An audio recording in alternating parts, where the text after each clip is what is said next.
Fala galera, beleza?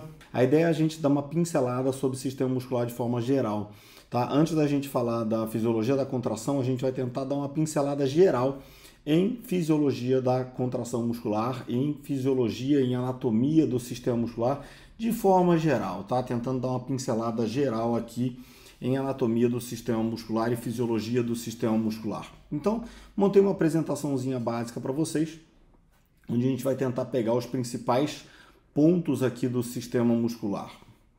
Então, a primeira coisa, e talvez mais importante que a gente tenha que definir, e que eu costumo passar para os meus alunos quando a gente começa a estudar o sistema muscular, a primeira coisa que a gente tem que entender é o seguinte, é que a gente tem tipos diferentes de músculo. Nem todo músculo é igual.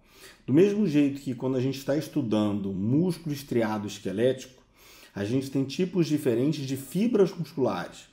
Felipe, tipos de fibra muscular é a mesma coisa que tipos de músculo? Não. Então, quando eu estou colocando para vocês aqui, tipos diferentes de músculo, é sobre isso que eu estou dizendo para vocês aqui. Então, aqui eu estou colocando para vocês os nossos tipos de músculo, tá? Então, eu tenho tipos de músculo com características diferentes. Aqui, então, eu tenho 3 tipos principais de músculo. Que tipos de músculo são esses? Então, aqui eu tenho meu músculo estriado cardíaco, aqui eu tenho meu músculo estriado esquelético e aqui eu tenho meu músculo liso. Eles têm características próprias, ou seja, características muito específicas deles. Quais são as principais características desses tipos de músculo, então? Tá? É claro que se eu pensar morfologicamente, o próprio nome já está dizendo músculo estriado cardíaco. Então, o meu músculo estriado cardíaco então, é o meu músculo cardíaco que possui estrias. O meu músculo estriado esquelético é o meu músculo esquelético que possui estrias. Isso morfologicamente, histologicamente. E o meu músculo liso, então, a principal característica ou diferença histológica é aquele que não possui estrias. Então, a característica, quando a gente for ver, por exemplo, em fisiologia da contração, é que a contração desse tipo de músculo ela vai ser completamente diferente dos meus músculos estriados. Beleza? É claro que se ele tem uma histologia completamente diferente, o tipo de contração, a característica da contração ela vai ser completamente diferente, porque ela tem uma histologia completamente diferente. Agora, quando eu estou falando então de tipo de músculo, o mais importante de eu levar em consideração aqui vai ser isso aqui, o controle, tá? Controle involuntário, controle voluntário e controle involuntário. Então o que eu tenho que perceber aqui? Que o meu músculo cardíaco aqui ele está sendo colocado como um músculo de controle involuntário. O meu músculo liso aqui, ele está sendo colocado como um músculo de controle involuntário. E o meu músculo estriado esquelético aqui, ele é o único que está sendo colocado como um músculo de controle voluntário. É esse cara aqui, O que significa ser voluntário? Aí é muito importante a gente chegar na questão da definição. O que significa, Felipe, ser voluntário?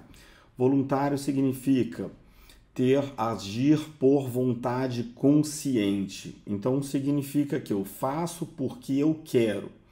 Então, voluntário, tá? Não, na verdade, não voluntário. Involuntário não significa independente. Essa é a grande confusão que muita gente faz.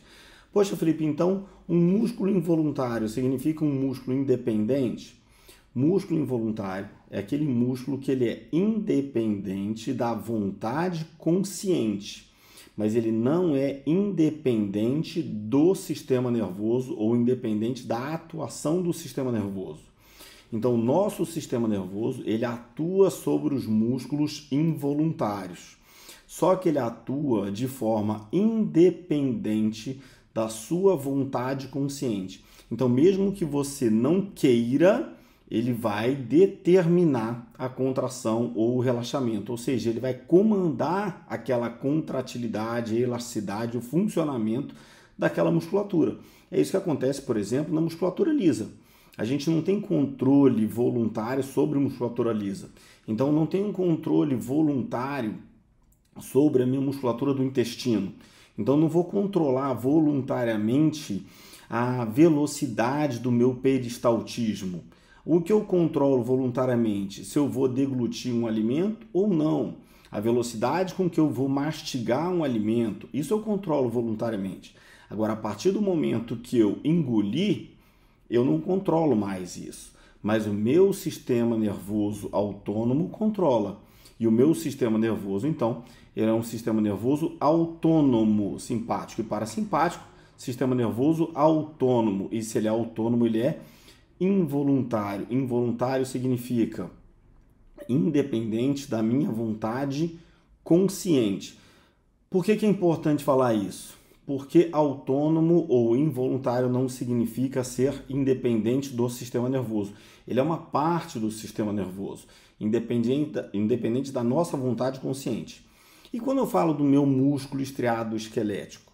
O meu músculo estriado esquelético, ele é somático. Somático significa voluntário, ou seja, ele depende do meu sistema nervoso e ainda depende da minha vontade. Então eu preciso da atuação do meu sistema nervoso e ainda preciso de querer. Então eu preciso, então se eu quiser levantar para tomar um banho, eu preciso, vai tocar o despertador, né? Tocou o despertador, eu recebi a informação sensitiva, eu escutei, eu levanto se eu quiser. Eu tomo banho se eu quiser, eu escovo o dente se eu quiser, eu venho gravar aula para vocês se eu quiser. Mas por quê? Porque isso vai depender da minha vontade consciente, porque contração de musculatura esquelética depende sempre da nossa vontade consciente. Isso significa ser voluntário. O teu coração bate se você quiser? Não. O seu intestino contrai se você quiser? Não. Basta você ter alimento que ele vai estar contraindo, né? Então o seu coração vai estar contraindo o tempo todo. Felipe, o que significa ser independente? Independente significa ser completamente independente do sistema nervoso. Ou seja, eu não preciso do sistema nervoso para nada. Mesmo que o sistema nervoso não mande nenhuma informação, eu vou contrair mesmo sem ele. O único que possui essa capacidade é esse carinha aqui, ó. É o meu músculo estriado cardíaco. Então, o meu músculo estriado cardíaco, apesar dele possuir uma inervação autônoma, ou seja, involuntária, ele também é considerado um músculo independente. Por quê? Porque ele é o único músculo que possui um sistema chamado de sistema de condução, que é o sistema capaz de gerar e propagar sua própria carga elétrica. Então, o sistema de condução do coração, que a gente vai estar vendo aqui agora, é o sistemazinho que vai estar gerando e propagando carga elétrica no próprio músculo cardíaco. Então, o músculo cardíaco, lá no átrio direito, próximo do ósseo da veia cava superior, vai possuir um nozinho que é chamado de nó sinusal ou nó sinoatrial, que é o nosso marca-passos fisiológico. Esse marca-passos fisiológico, ele gera o potencial de ação, que vai gerar, então, a despolarização atrial, que é o que a gente vai chamar, então, de momento de diástole, ou seja, a contração dos átrios. Essa carga elétrica ela vai se espalhar pelos átrios e depois ela vai chegar em um outro nozinho, também localizado lá no átrio direito. Depois vai ter um intervalo entre a contração dos átrios e a contração dos ventrículos. Essa carga elétrica vai passar do nó átrio ventricular para o feixe de Risch e depois vai descer pelo feixe de Risch até os feixes interventriculares, desce pelo septo interventricular até o ápice do coração, onde se espalha então pelas fibras de Purkinje, pelas fibras musculares então do ventrículo esquerdo. E aí, então, nessas fibras de Purkinje ou fibras subendocárdicas, então, a gente vai ter a contração do miocárdio ventricular, que vai determinar, então, a sístole, contração do ventrículo. Então, em cada ciclo de sístole, diástole ou diástole, sístole, a gente vai ter um batimento cardíaco. Então, quem determina esse batimento cardíaco? Quem determina o batimento cardíaco não é o meu sistema nervoso. Quem determina o meu batimento cardíaco é o meu sistema de condução. Felipe, mas onde que entra aí o meu sistema nervoso dentro do meu funcionamento do coração. O meu sistema nervoso, no funcionamento do coração, ele vai determinar, né, as acelerações ou desacelerações. Então, o que o meu sistema nervoso faz no meu coração é acelera, desacelera. Então, as alterações de ritmo, as variações de frequência cardíaca são determinadas pelo meu sistema nervoso. Então, o meu sistema nervoso autônomo simpático vai determinar as variações de frequência cardíaca para cima, as acelerações, né? E o meu sistema nervoso autônomo parasimpático, as desacelerações. E é claro que a gente tem também as alterações que são determinadas por questões hormonais, né? Então, a gente sabe que a gente tem hormônios que vão determinar acelerações, hormônios que vão determinar, então, desacelerações, tá? Então, isso aí é uma característica, então, do meu coração.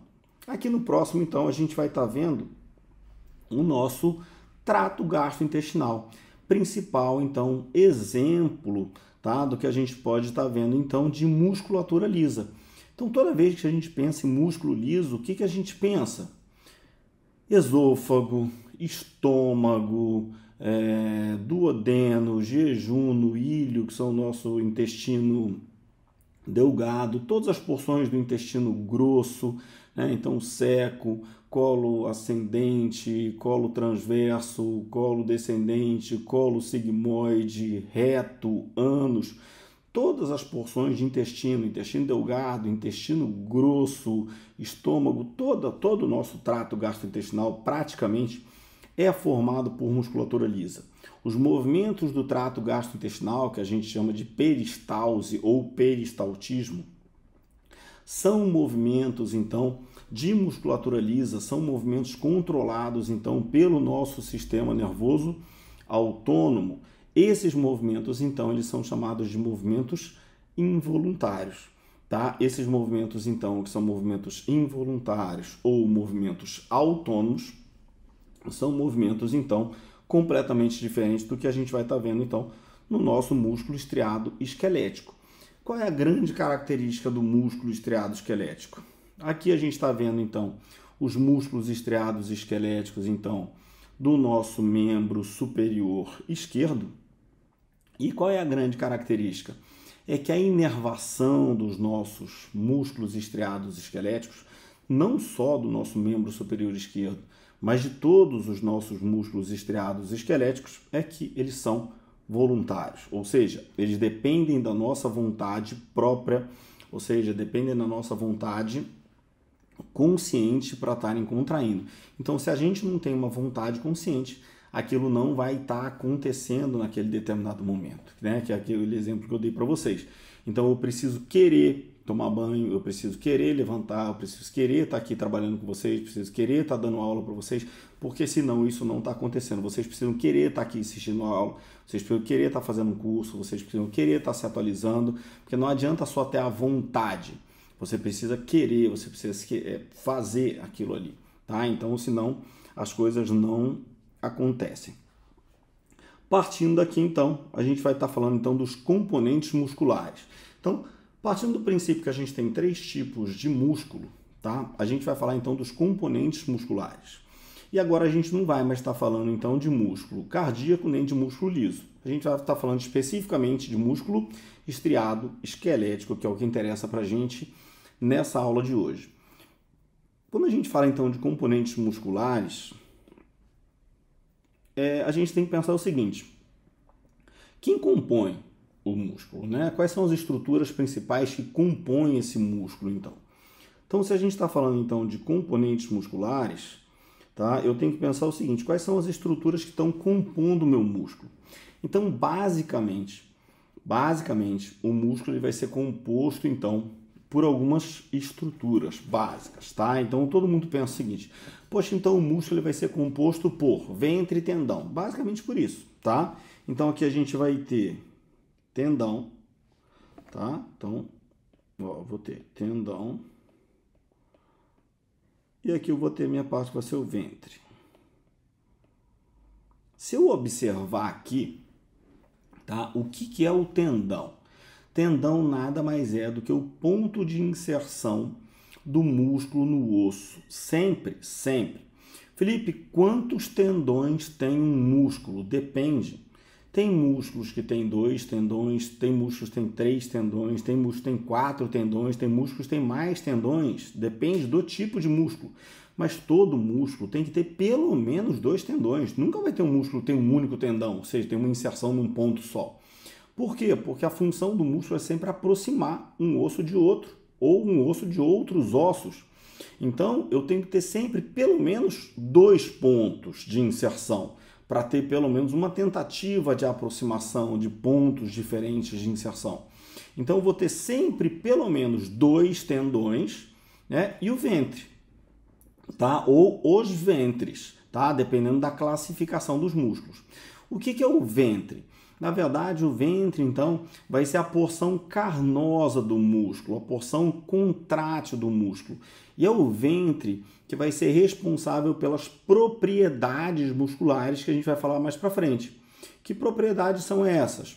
Contratilidade, elasticidade e tônus muscular. Então, toda vez que a gente pensa em propriedades musculares, poxa, a gente sabe que o músculo tem a capacidade de contrair, o músculo tem a capacidade de alongar, o músculo tem capacidade elástica, o músculo tem tônus. Quem tem tudo isso? O ventre. O ventre é que faz tudo isso. Qual é a grande função do tendão? O tendão ele tem a função de fixar. E quando ele fixa no osso, ele arrasta o osso e, consequentemente, ele gera movimento no sistema esquelético. E, consequentemente, então, ele vai gerar movimentos segmentares que vão arrastar os membros para um lado e para o outro. E a consequência disso é movimentos dos segmentos no espaço, flexão, extensão, adução, abdução, rotação interna, rotação externa, pronação, supinação, ou movimentos de deslocamento, né? Marcha, arrastar, engatinhar. Então, isso vai depender muito do tipo de movimento que a gente está trabalhando. Então, esses são os principais, tá? Então, são os principais componentes. Só que a gente tem outros componentes. Por quê? Porque a gente tem fibras musculares.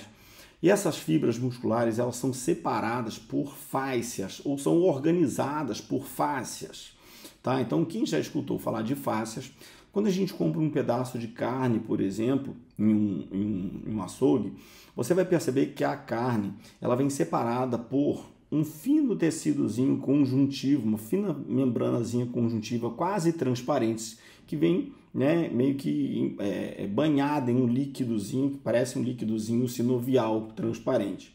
Qual é a grande função da fáscia? Ela permite o deslizamento das fibras musculares e com isso ela permite a harmonia de contração das fibras musculares e deslizamento dessas fibras musculares. Porque mesmo em um mesmo músculo, a gente sabe que durante uma contração nem todas as fibras se contraem ao mesmo tempo. Então a gente precisa ter deslizamento das fibras musculares. Então eu preciso ter harmonia de contração entre as fibras musculares de um mesmo músculo e eu preciso ter, principalmente, a harmonia de contração entre músculos diferentes, porque todos eles estão em contato o tempo todo, tá? Felipe, o que significa aponeurose?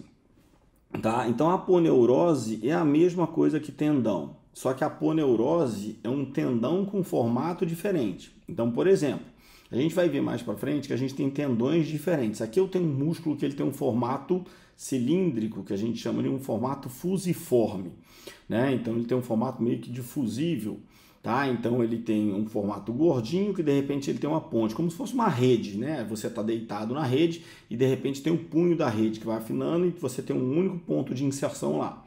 Mas eu tenho músculos, por exemplo, que eles são mais abertos, mais alargados, tá? Então, por exemplo, o meu músculo grande dorsal ou latíssimo do dorso, ele é um músculo que ele tem vários pontos de inserção. Então ele tem ponto de inserção nas vértebras torácicas baixas, nas vértebras lombares, aí ele pega ponto de inserção no sacro, ponto de inserção no ilíaco. Então o que ele faz? Em vez dele ter um único tendão, ele tem um tendão muito grande e alargado. Então, em vez dele ter um tendão, a gente vai ter uma aponeurose. Então, em vez da gente chamar de tendão do grande dorsal, a gente chama de aponeurose do grande dorsal. Mas a estrutura tá? Se a gente for pensar na morfologia, a morfologia da aponeurose é a mesma morfologia do tendão, tá? A estrutura morfológica é a mesma, mas o tipo, o formato, ele vai ser completamente diferente. Então a gente pode ter tendões que são cilíndricos ou aponeuroses que são tendões alargados. Então onde eu vou ter isso? No grande dorsal. Eu vou encontrar isso também na minha panturrilha, em algumas partes da panturrilha. Eu vou encontrar isso em algumas partes, em alguns segmentos do peitoral, tá? Sempre em músculos que são mais alargados. Eu vou encontrar isso no meu trapézio, sempre em músculos que são mais alargados, músculos mais planos, tá? Músculos planos, músculos convergentes, tá? Sempre músculos assim. Mas, morfologicamente, eu tenho que pensar nesse tipo de estrutura. Isso quando eu penso, então, em componentes musculares. Depois, Felipe, então se eu estou pensando então em tipos de fibra muscular, tá? Todo tipo de fibra muscular no sistema muscular esquelético, ela vai ser igual, vai ter a mesma função, as mesmas características? Não. Aí entra essa tabelinha, tá? Que é uma tabelinha que muita gente tem dificuldade e fala, poxa, quando eu penso em contração, né? O que eu tenho que lembrar da contração das fibras musculares, né, dos meus músculos estriados esqueléticos? Então, olha só, eu tenho 3 tipos de fibra, tá? Eu tenho as fibras do tipo 1, vamos colocar aqui, fibras do tipo 1, fibras do tipo 2A e fibras do tipo 2B. Como que eu costumo passar para os meus alunos para ficar mais simples? Sempre passo do princípio que eu tenho 2A, 2B, lento, médio, rápido. Ou seja, eu estou evoluindo do 1, 2A, 2B, devagar, intermediário, rápido. Quem é o devagar? 1. Quem é o mais rápido? 2B. Então, o que eu tenho que pensar, então? Se o 1 ele é o mais lento e o 2B ele é o mais rápido, a gente tem que pensar em característica, tá? Do mais lento para o mais rápido. Então, olha o que acontece. Quem tem mais velocidade, tá? Então, olha o que eu tenho que pensar o seguinte, ó. Velocidade de contração, tá? A tipo 1, tá? Ela é mais lenta. Aqui já tá falando, ó. Velocidade baixa. Aqui, velocidade alta, mas é o mais, ó. E aqui vai ser uma fibra intermediária, elevada, mas intermediária, tá? Então aqui vai ser o primeiro ponto que a gente vai estar anotando, velocidade. Aí é só a gente começar a comparar a velocidade com os outros pontos. O que é bom a gente começar a comparar? Com a resistência. Quem tem mais velocidade tem mais ou menos resistência? É só eu pensar um pouquinho. Poxa, o cara que tem mais velocidade consegue correr por mais tempo ou por menos tempo? Se eu pegar um corredor, né, de 100 metros, ele tem mais velocidade ou menos velocidade do que um maratonista? Tudo bem que um maratonista, né, o cara que corra mesmo em alto nível, ele atinge velocidades ou picos de velocidade muito grandes, mas ele atinge a mesma velocidade do que um velocista de 100 metros? O velocista de 200 metros, ele corre na mesma velocidade do que o velocista de 100 metros. O cara que corre 400 metros, ele corre na mesma velocidade do que o cara que corre 200 metros. Se eu estou fazendo um treino de maratona para correr 5 km, é o mesmo treino que eu vou fazer para correr 10 km? Ou para correr 20 km, maratona não, né? Perdão, falei besteira aqui para o pessoal da educação física que for me assistir aí. Maratona não, mas se eu quiser fazer um treino para corrida de rua, quero começar a correr agora. É porque eu sou tão sedentário que para mim 5 km já é maratona. Mas assim, se eu quiser começar a correr agora e quiser fazer um treino para correr 5 km, é o mesmo treino para correr 10? Claro que não. Eu vou ter que, se eu quiser correr 10, eu vou ter que diminuir a velocidade. Se eu quiser correr 5, talvez eu possa correr um pouquinho mais rápido. Por quê? Porque o tiro é mais curto. Então, o que eu começo a perceber? Que as minhas fibras de baixa velocidade, elas têm uma mais alta resistência. As fibras de mais velocidade, elas têm baixa resistência, tá? E aqui eu vou ter sempre as intermediárias, ó, intermediária, tá? Sem diferença. Então, essa linha aqui, ó, tá? A gente leva como linha A tipo 2A a gente leva como uma linha intermediária, tá? Entre a tipo 1 e a tipo 2, a tipo 2B, tá? Então, o que eu tenho que lembrar aqui, tá? Velocidade, resistência. Quem tem mais velocidade tem menos resistência. Beleza. Se eu tenho mais resistência, o que eu tenho que lembrar? Se eu tenho mais resistência, significa dizer que eu tenho mais ou menos mioglobina, que eu tenho mais ou menos mitocôndria. Então, ó, mioglobina mais resistência, tá?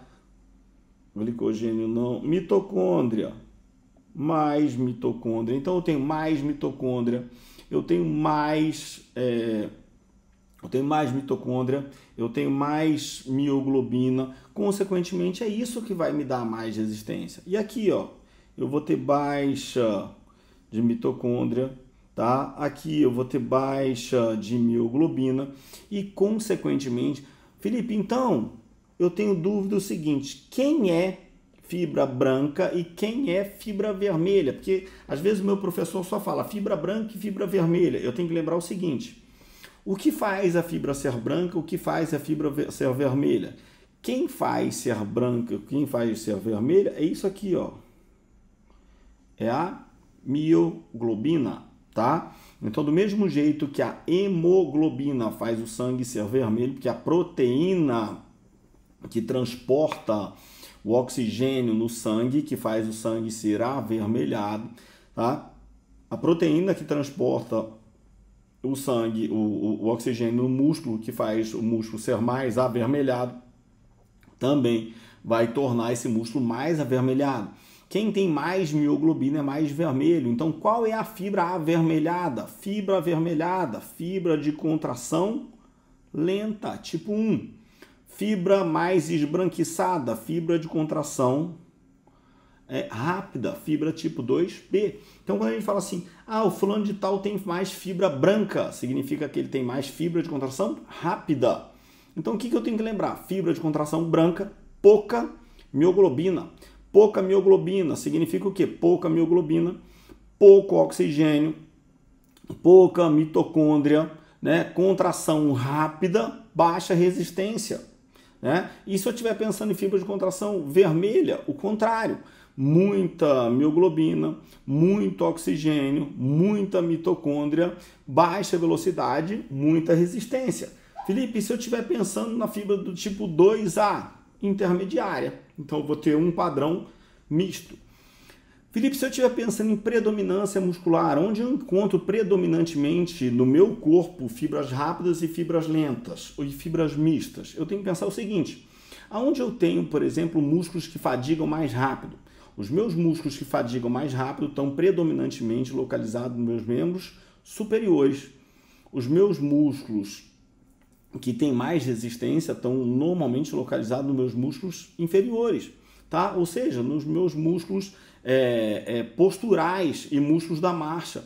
Então, quando eu penso assim, aonde estão localizados os meus músculos de alta resistência? Músculos posturais. Ou seja, aqueles músculos que ficam contraídos o tempo todo. Então, se eu estou sentado, meu eretor da espinha, meus músculos posturais, meus músculos da coluna, que mantêm a minha coluna ereta o tempo todo, eles estão o tempo todo contraídos. Então, eles são do tipo 1. Felipe, meus músculos da marcha, é o meu movimento que eu faço a maior parte do dia, tipo 2A. Músculos dos membros superiores, são aqueles que fadigam mais rápido, normalmente fibras do tipo 2B. Isso é regra? Não, mas isso é a grande predominância. E é claro que eu tenho pessoas que têm mais uma tendência a ter mais fibras do tipo rápida, e eu tenho pessoas que têm mais fibra do tipo lenta. Isso vai fazer com que um determinado atleta ele tenha maior tendência à velocidade e outro determinado atleta tenha maior tendência à resistência. Então, isso é uma predisposição. Felipe, tem como a gente inverter isso? Inverter é muito difícil, é uma palavra meio complexa, mas tem como trabalhar muito bem isso para a gente potencializar ou para a gente trabalhar e equilibrar isso? É claro que tem. Com o treinamento, tudo isso pode ser trabalhado e tudo isso pode ser equilibrado. Agora, quando a gente pensa em propriedades musculares, todo músculo ele tem 3 propriedades principais. Que propriedades são essas? Contratilidade, elasticidade e tônus muscular. tá? Então, contratilidade. Contratilidade está relacionada à capacidade de contrair. E a capacidade de contrair, então todo mundo pensa que contração é a aproximação dos pontos de inserção. Na verdade, a contração é a tentativa de aproximação dos pontos de inserção. Felipe, não é a aproximação dos pontos de inserção? Não. É a tentativa de aproximação dos pontos de inserção. Por quê? Porque nem sempre a gente consegue, tá? Então a gente vai tentar aproximar, nem sempre a gente vai conseguir aproximar, porque a gente tem contrações que são concêntricas, ou seja, quando a força é maior do que a resistência. A gente tem contrações que são isométricas, quando a força é igual à resistência, e tem contrações que são excêntricas, quando eu estou fazendo uma força de contração, mas a minha resistência é maior do que a minha força de contração. Ou seja, ao mesmo tempo que eu estou contraindo, a minha fibra está ganhando comprimento. Tá? Então, a contratilidade ela vai estar associada à tentativa de aproximação dos pontos de inserção. Elasticidade. Muita gente confunde elasticidade com capacidade de esticar. Mas a principal característica, na verdade, do elástico não é a capacidade de esticar, mas a capacidade de voltar na mesma proporção em que ele foi. Então, o que significa a capacidade elástica? Capacidade elástica do músculo é a capacidade de retornar à posição inicial, tá? A partir do momento que você esticou. Então, por isso que a gente fala, quanto mais elástico for o músculo, mais forte ele é.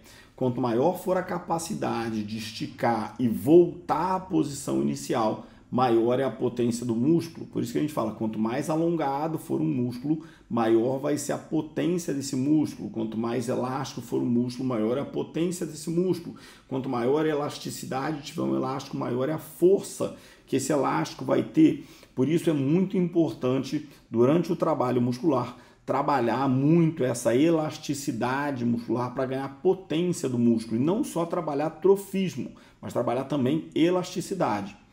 E o tônus muscular?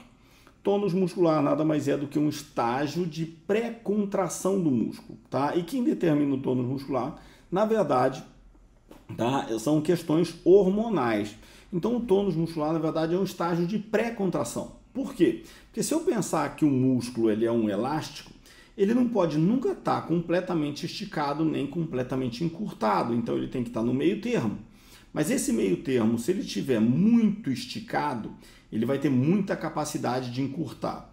Se ele estiver muito encurtado, ele vai ter muita capacidade de esticar. Então ele tem que estar no meio termo, para ele ter ao mesmo tempo, a qualquer momento, capacidade de encurtar ou capacidade de esticar. Então, a qualquer momento, eu posso dar um estímulo para encurtamento ou estiramento desse músculo. Quem dá esse estímulo? O meu sistema nervoso. Então, a partir do momento que o meu sistema nervoso dá um estímulo para um determinado músculo, ele pode ou ir para a contração ou ir para o alongamento. Então, esse estágio de pré-contração que vai determinar, então, é o meu tônus muscular, tá? Isso vai ser determinado, então, por questões hormonais. E isso vai ser diferente, então, quando a gente fala do homem e da mulher. Quando a gente fala, então, de funções musculares ou ações musculares, a gente tem que pensar em 3 funções principais, tá? Ou 3 ações principais que a gente vê muito. Todo livro a gente vai ver o seguinte, que o músculo ele pode ser agonista, que ele pode ser antagonista ou que ele pode ser sinergista. Muito simples. Agonista significa motor primário de um determinado movimento. Nunca decore um músculo como sendo agonista sempre, tá? Então, sempre que eu falo que o músculo ele é agonista, antagonista, você tem que pensar, agonista, antagonista, de quê? Né? Então, quando a gente fala músculo agonista, agonista do quê? Porque você está falando que ele é motor primário. Motor primário do quê? Né? Tá indo para onde? Tá fazendo o quê? Então, exemplo, se eu estou falando de um movimento, tá? Se eu estou falando de um determinado movimento, eu vou falar do agonista. Então aqui, por exemplo, a gente colocou movimento de flexão e movimento de extensão de cotovelo. Então, durante o movimento de flexão do cotovelo, eu tenho os músculos que são flexores. Então, quem for o motor primário da flexão vai ser o agonista. Então, por exemplo, se o meu bíceps braquial for o mais potente na flexão de cotovelo, a gente vai chamar ele de agonista. Então, por que agonista? Porque ele vai ser o motor primário na flexão de cotovelo. Felipe, mas e se num determinado indivíduo ele não for o motor primário porque ele tem uma lesão no bíceps ou porque ele tem outro músculo mais trabalhado que é mais potente na flexão do cotovelo? Então, ele não é o agonista, ele é um sinergista. Tudo bem, mas vamos supor, flexão de cotovelo, bíceps braquial, agonista. Mas eu tenho outros músculos que são flexores de cotovelo. Braquial também é flexor de cotovelo. Coracobraquial, flexor de cotovelo. Então, se eles são flexores de cotovelo e não são agonistas, eles são sinergistas, ou seja, eles estão ajudando. Então, os sinergistas ajudam o agonista. Todo mundo que trabalha no mesmo sentido do agonista é um sinergista, extremamente importante. Por quê? Porque quanto maior a função do sinergista, quanto mais forte for o ajudante, maior vai ser a ajuda que ele vai dar para o agonista, consequentemente melhora da função. Então, se eu penso na função, eu tenho que trabalhar todo mundo, não só o agonista. Felipe, mas aí num determinado trabalho, eu trabalho mais o agonista ou mais o sinergista? Depende, você está pensando na função ou você está pensando num determinado isolamento muscular? Eu penso só na hipertrofia para destacar um músculo para ficar bonitinho ou eu estou pensando na função? Entendeu? Eu estou pensando no isolamento do músculo para dar um destaque no músculo, ou estou pensando no isolamento, ou estou pensando no trabalho como um todo para ganhar força e para ganhar função. Então depende, não existe uma regra, nunca existe regra. Depende sempre do objetivo do seu paciente, do seu cliente, nunca existe regra. Você tem que entender sempre a aplicabilidade. Agonista, motor primário. Sinergista, todo mundo que ajuda. Quem eu vou trabalhar primariamente? Agonista, sinergista? Depende, tá? E quem é antagonista? Antagonista é todo mundo que vai ter função contrária. Então, todo mundo que é extensor de cotovelo, durante a flexão, então ele vai ser antagonista. Por quê? Porque a função dele vai ser oposta ao movimento que estamos trabalhando. Ponto. Felipe, e se eu estiver falando então da extensão de cotovelo? Inverte tudo. Na extensão de cotovelo, todo mundo que eu falei agora, que era agonista ou sinergista, passou a ser o quê? Antagonista. Por quê? Porque se todo mundo era flexor de cotovelo, na extensão de cotovelo passou a ser o quê? Antagonista, ou seja, contrário. E aí agora quem passou a ser agonista? O tríceps braquial. O tríceps braquial, que era antagonista na flexão, passou a ser agonista na extensão. O ancônio, que também era antagonista, passou a ser sinergista na extensão. E todo mundo que era agonista ou sinergista na flexão passou a ser antagonista, né? Então, essa relação agonismo, antagonismo, sinergismo sempre tem que levar em consideração o movimento. Então, a gente nunca analisa. Felipe, o bíceps braquial é agonista, antagonista ou sinergista? Você está falando de quê? De que movimento?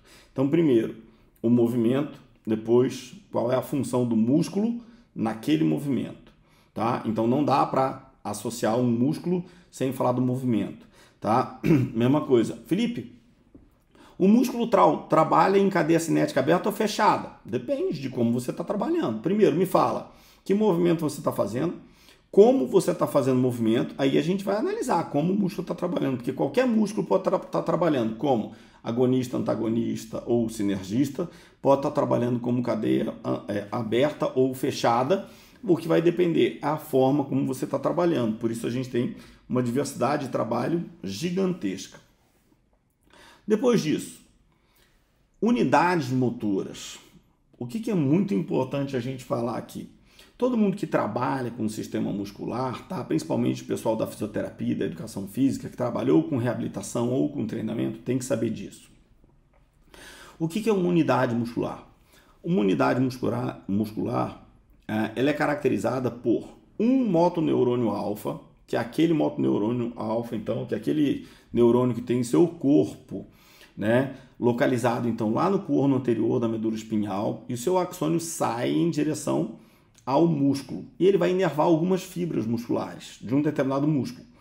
Felipe, um único motoneurônio inerva todas as fibras musculares daquele músculo? Não. Então, por exemplo, ele está indo aí lá para o bíceps braquial. Esse único motoneurônio inerva todas as fibras do bíceps braquial? Não, inerva algumas.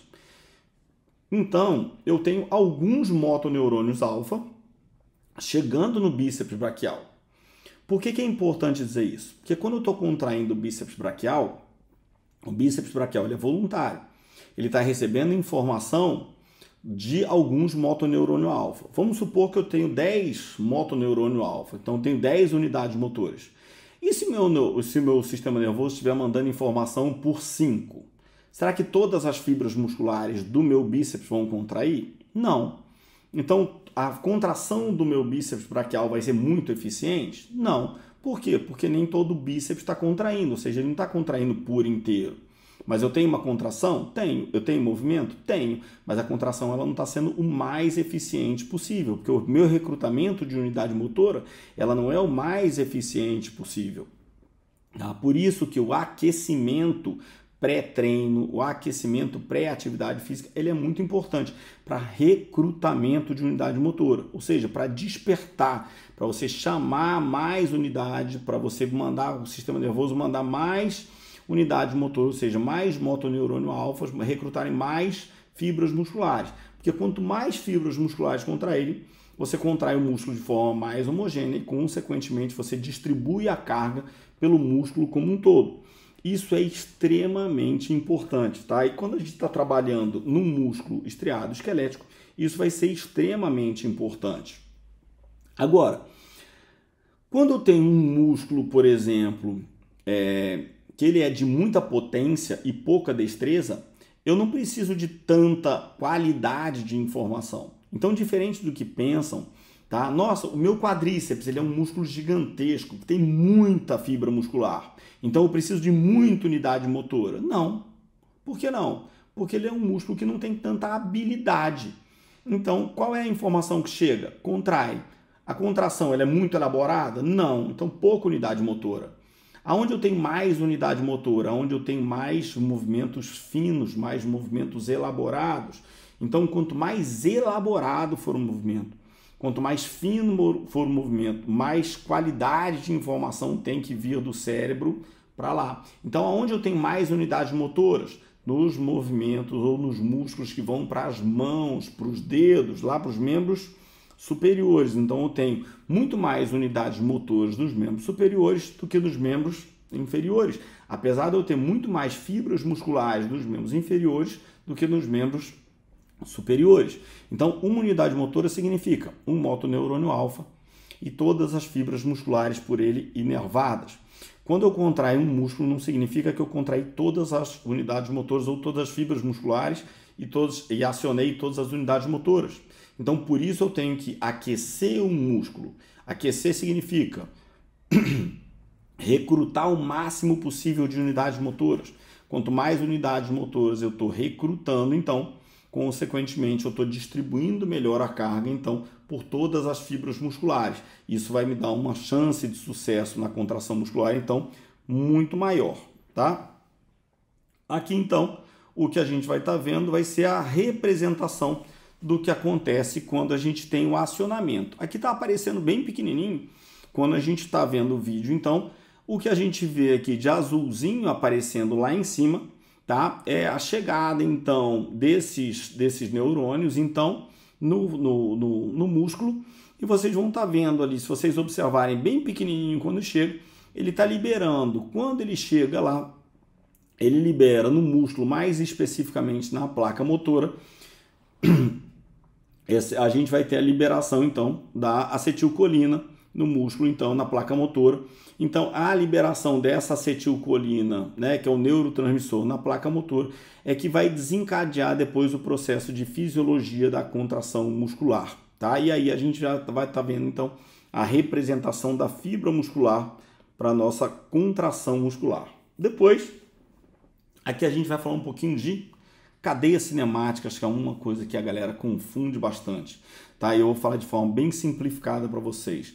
Felipe, tem como errar cadeias cinemáticas? Não, tá? O que significa cadeias cinemáticas?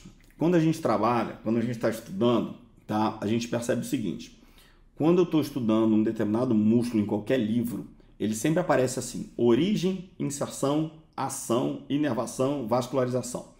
O que significa origem e inserção? São pontos de inserção muscular, tá? Tanto origem como inserção são os tendões musculares.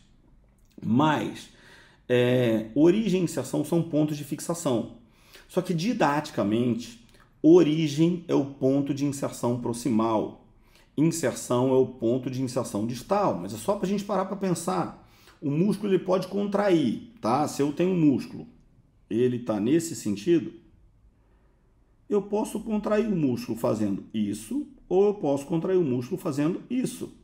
Eu posso contrair o músculo indo da origem para a inserção, ou posso contrair o músculo indo da inserção para a origem. Toda vez, tá, que eu estou contraindo o músculo, tá, indo da inserção para a origem, ou seja, que a origem está parada e a inserção está mexendo, a gente chama isso de cadeia cinética aberta. Toda vez que eu estou fazendo, então, o contrário, a gente chama de cadeia cinética fechada. Mas eu vou falar para vocês de forma mais fácil, para não ficar esse decoreba. A origem para inserção, a inserção para a origem. Por que eu acho isso mais difícil de vocês lembrarem dessa forma? Porque aí você tem que lembrar quem é a origem, quem é a inserção, onde que é medial, onde que é lateral. O que é mais fácil lembrar? Toda vez que eu tenho a extremidade móvel, eu tenho cadeia cinética aberta. Então, olha só. Isso aqui, cadeia cinética aberta. Por que cadeia cinética aberta? Porque a extremidade está móvel. Então, se eu tenho lá qualquer trabalho com halteres, a mão está mexendo, está móvel, cadeia cinética aberta. Felipe, mas se eu estou com a polia, eu estou segurando o ferrinho, está segurando o ferrinho, mas a sua mão está movimentando no espaço, cadeia cinética aberta. Olha como é que está diferente disso. Ele está com apoio no banco. Quem está movimentando? A mão dele ou o corpo? É o corpo, ele está fazendo apoio. Então, se quem está movimentando é o corpo e a mão é o ponto fixo, cadeia cinética fechada. Então, toda vez que o ponto fixo for na extremidade, cadeia cinética fechada. Toda vez que o ponto fixo for proximal, cadeia cinética aberta. Se você lembrar disso, você nunca mais vai esquecer ou confundir o que é cadeia cinética aberta ou fechada. Felipe, mas e o leg? O leg é um exercício que tem características de cadeia cinética fechada, mas ele é um exercício de cadeia cinética aberta, o leg convencional. Por quê? Ah, Felipe, mas o leg eu estou com o pé apoiado. A pergunta é, o leg, a plataforma está se mexendo? Se a plataforma está se mexendo, cadeia cinética aberta. Conceitualmente, cadeia cinética aberta. Ah, Felipe, mas tem um leg que a plataforma fica parada e o meu corpo fica mexendo. Cadeia cinética fechada. É só essa a diferença, tá? Então, assim, tem exercícios e tem características de exercícios de cadeia cinética aberta e fechada, mas conceitualmente o que vai trabalhar é isso. Qual é a grande diferença, tá, quando a gente vai eleger um exercício de cadeia cinética aberta ou cadeia cinética fechada? As grandes características aí, na verdade, vão estar relacionadas a grupos musculares. Cadeia cinética aberta, normalmente eu tenho menos estabilidade. Cadeia cinética aberta, então, apesar eu tenho uma instabilidade, mas eu consigo trabalhar mais isolamento muscular, consigo trabalhar grupos musculares menores. Agora, cadeia cinética fechada, eu consigo trabalhar grupos musculares maiores, eu consigo trabalhar com mais estabilidade. Então, depende do objetivo com que você quer trabalhar, tá? E aqui entra um outro conceito que é muito importante a gente trabalhar, que a gente vai estar passando um pouco rápido aqui, tá? Mas que eu tenho depois algumas aulas no canal falando especificamente sobre isso, tá? Sobre o conceito de insuficiência muscular ativa e insuficiência muscular passiva. O que é uma insuficiência muscular? Insuficiência muscular ativa e insuficiência muscular passiva só acontece em músculos biarticulares, tá? Então, quando eu tenho músculos biarticulares, tá? Esses meus músculos biarticulares, em relação aos músculos monoarticulares, tá? Um músculo biarticular, para ele trabalhar, lembra que eu falei para vocês no conceito de elasticidade? Para um músculo ele ter uma contração eficiente, ele tem que estar bem esticado. Então, quanto mais esticado ele tiver, maior vai ser a capacidade de encurtamento. Felipe, e se esse músculo estiver encurtado, ele vai ter uma boa capacidade de encurtar? Não. Então, um músculo biarticular, ele tem 2 pontos de inserção. Um ponto aqui, na verdade, ele vai cruzar 2 articulações, tá? Então, por exemplo, se eu pego lá os meus isquiotibiais, que são os posteriores, eles cruzam a articulação do quadril, porque eles passam lá para a tuberosidade isquiática, e cruzam a articulação do joelho, porque eles vão lá para a tíbia. Então, se eu faço, extensão do quadril e flexão do joelho, eu estou dobrando em cima, dobrando embaixo. Quando eu faço isso, então, eu estou encurtando as 2 pontas. Consequentemente, eu estou gerando uma insuficiência muscular ativa, porque eu estou deixando o músculo muito encurtado. Consequentemente, qual é a capacidade de gerar força desse músculo? Pequena.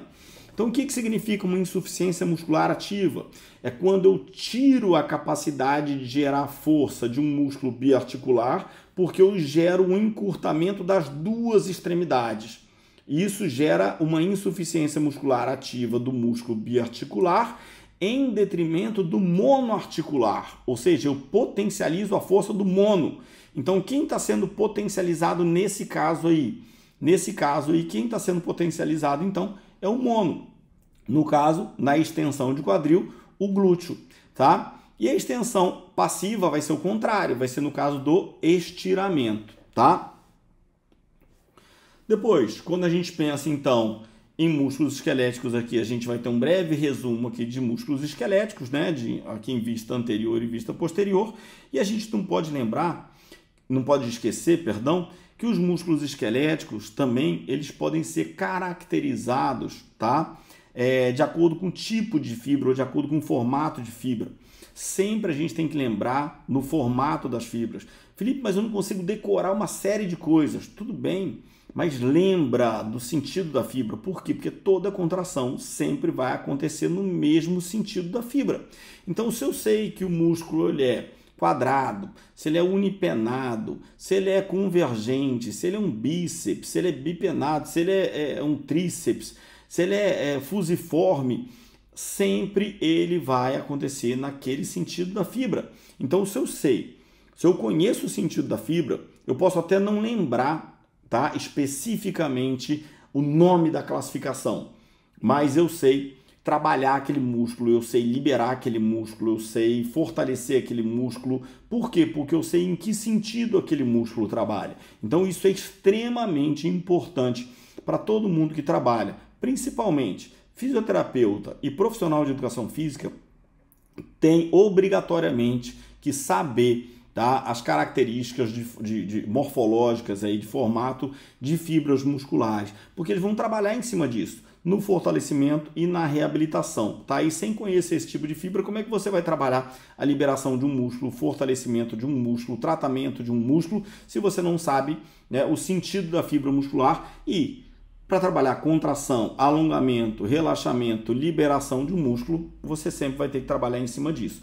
Então, esses são os formatos principais do músculo, e aí é claro que você tem que conhecer todos os músculos estriados esqueléticos e a característica de cada um desses músculos. E para fechar, então, agora sim a gente vai para a fisiologia da contração. Como o processo da fisiologia da contração acontece?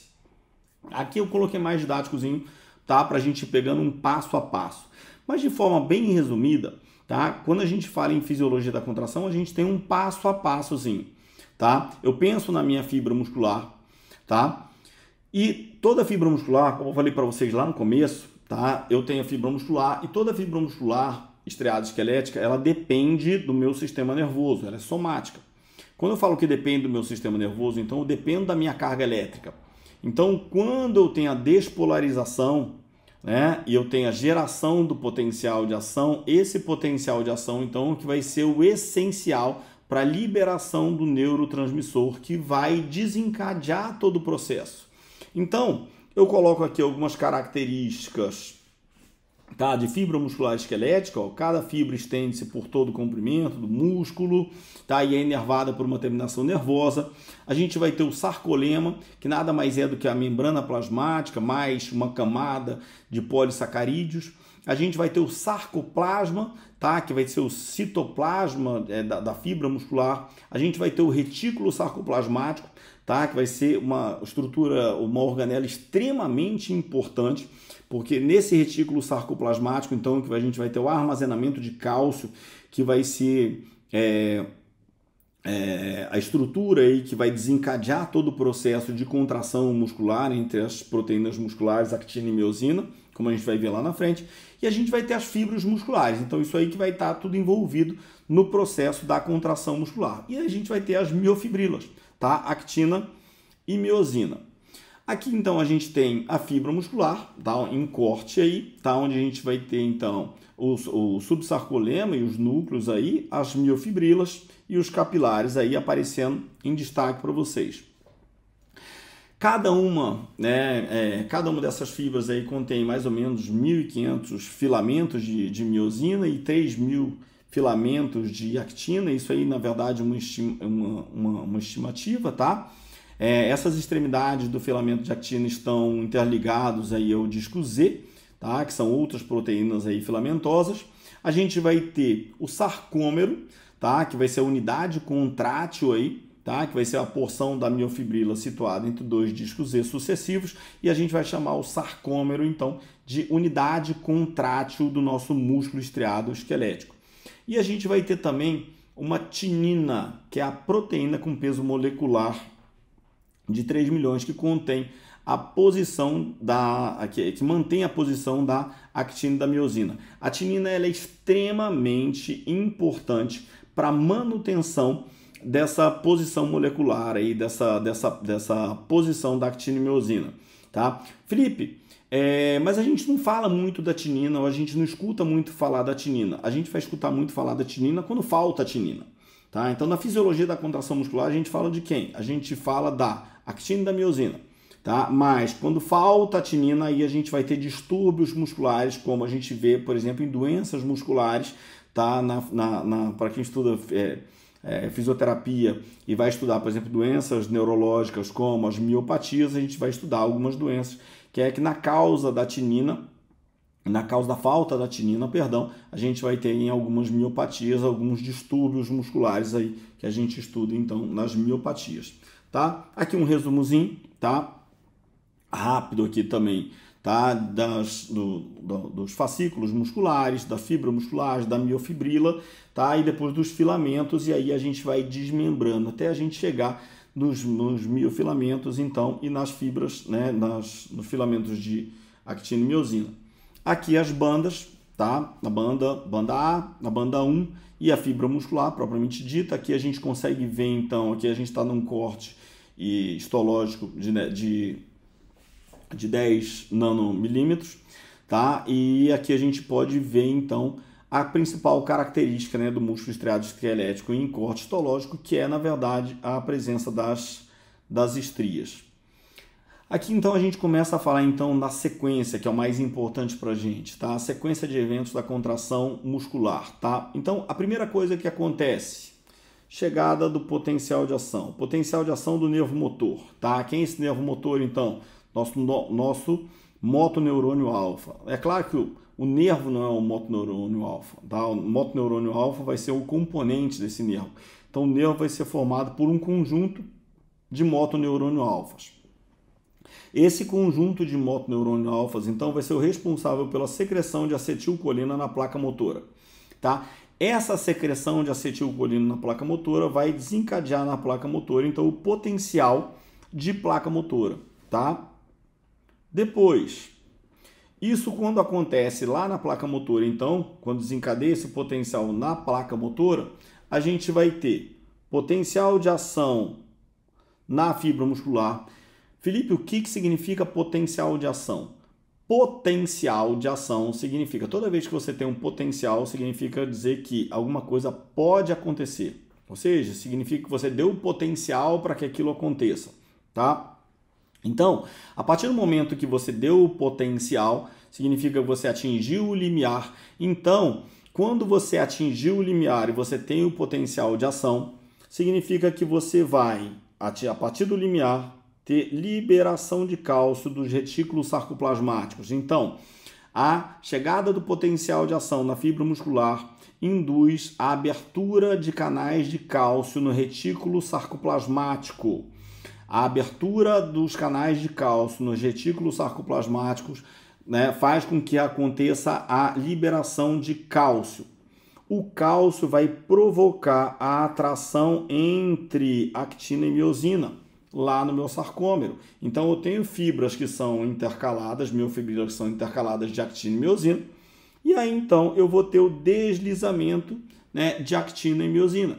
Esse deslizamento de actina e miosina, tá, vai provocar então um encurtamento do sarcômero e a aproximação das linhas Z, tá? E vai bombear o cálcio de volta para o retículo sarcoplasmático. Então, ao mesmo tempo que eu vou ter a aproximação da linha Z, o encurtamento do sarcômero, eu vou bombear o cálcio de volta para o retículo sarcoplasmático, mas eu vou ter como resultado final disso o processo de contração muscular. Então, aqui eu tenho a linha Z, aqui eu vou ter a minha outra linha Z, tá? Aqui eu vou ter a minha banda A, o meu sarcômero, tá? E aqui, então, toda vez que eu tenho esse processo, eu vou ter o encurtamento do meu sarcômero, tá? E, consequentemente, eu vou ter o meu processo de contração, tá? De contração muscular. E é essa própria contração muscular que empurra de volta o cálcio. E isso vai estar acontecendo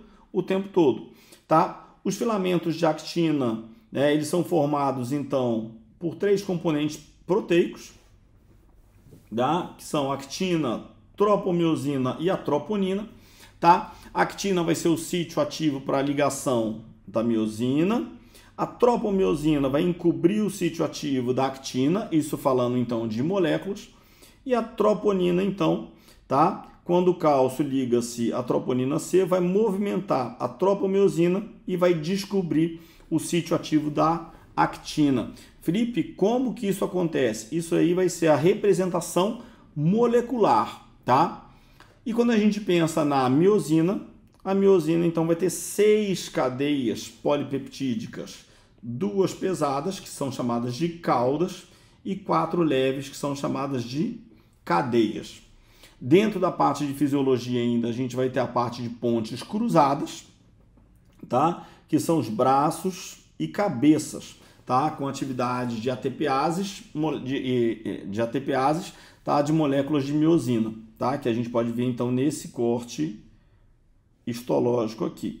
A gente vai voltar, estou passando um pouquinho rápido aqui porque a gente vai representar isso melhor aí depois num videozinho. E quando a gente fala então do deslizamento, tá, do filamento de miosina sobre o filamento de actina, tá? O que acontece? A cabeça da miosina vai se ligar no ATP, quebra ATP em ADP, tá? E fosfato, tá? E a cabeça perpendicular à actina. O cálcio vai se ligar à troponina, vai descobrir o sítio ativo da actina e a cabeça da miosina vai se ligar a esse sítio. E esse processo, então, ele vai se alternando como se ele tivesse essa cabecinha o tempo todo empurrando para frente, empurrando. E essa alternação, então, conformacional, então, da estrutura da cabeça de miosina vai dobrar em direção ao braço e liberar o tempo todo ADP e fosfato, ADP e fosfato, ADP e fosfato.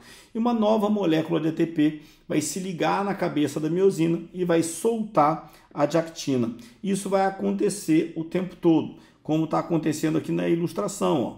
Isso vai acontecendo, tá? E eu vou ter então a liberação gradativa do ADP. Tá? As principais fontes de energia para contração muscular, isso é extremamente importante, principalmente para a galera da educação física: fosfocreatina, glicólise anaeróbica e principalmente aí o metabolismo oxidativo. As fibras musculares, né, são rápidas fibras grandes, retículo sarcoplasmático abundante, enzimas glicolíticas abundantes, suprimento de sanguíneo pobre e pouca mitocôndria, tá? Quando a gente pensa em fibras rápidas. E as fibras lentas, como a gente já falou em características de fibra, são fibras pequenas, inervadas por nervos pequenos, por fibras nervosas pequenas, inervação sanguínea abundante. Olha a diferença de característica que a gente já tinha até mencionado. Muitas mitocôndrias e grande conteúdo de mioglobina, tá? E quando a gente pensa em remodelamento muscular ou recuperação desse músculo, tá? A gente fala de hipertrofia e atrofia, característica. A hipertrofia significa aí o aumento do número de filamentos de actina e miosina em cada fibra muscular decorrente da contração muscular repetida com força máxima ou submáxima, tá? Sempre próximo do máximo. E atrofia é toda vez que eu tenho perda ou redução do número de filamentos de actina e miosina decorrente do desuso. Isso pode acontecer principalmente por doença, tá? Ou desnervação. Agora, toda vez que a gente fala então de atrofia, a atrofia está relacionada muito à desnervação, tá? Toda vez que a gente fala de desuso, a gente fala então de hipotrofia.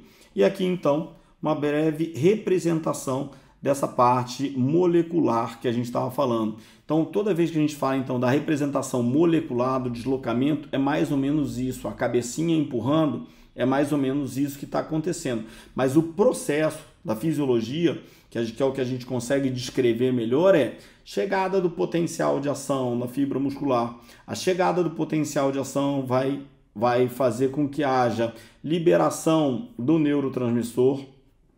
Tá? A liberação do neurotransmissor, que é a acetilcolina, vai gerar então, né, na placa motora, vai gerar então indução à liberação de cálcio no retículo sarcoplasmático.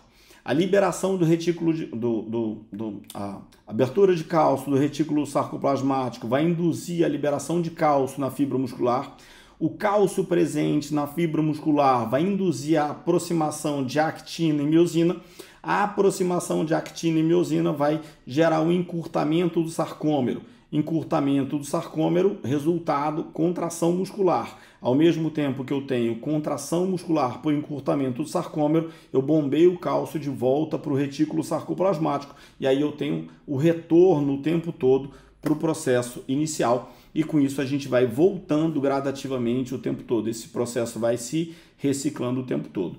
Galera, espero poder ter ajudado vocês um pouquinho. A gente fez um grande resumo aí, falou um pouquinho de uma série de coisas aí sobre o sistema muscular. Um grande abraço e bons estudos.